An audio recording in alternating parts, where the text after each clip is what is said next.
Duha namazı. Allah'a ibadet ve itaat edenlerin koruyup daima kıldıkları namaz.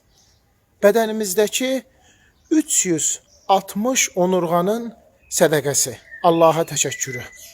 Allah Teala bizlere Qudsi hədisdə buyurur ki, ey Adem övladı, sen günün əvvəlində mənim üçün 4 rükət namaz qıl, bu duha namazıdır. Ben günün sonuna kadar seni koruyum, seni himaye edim. Əziz cemaat, yayda vaxtı, saatı en uzun olan namazlardandır. Duha namazı.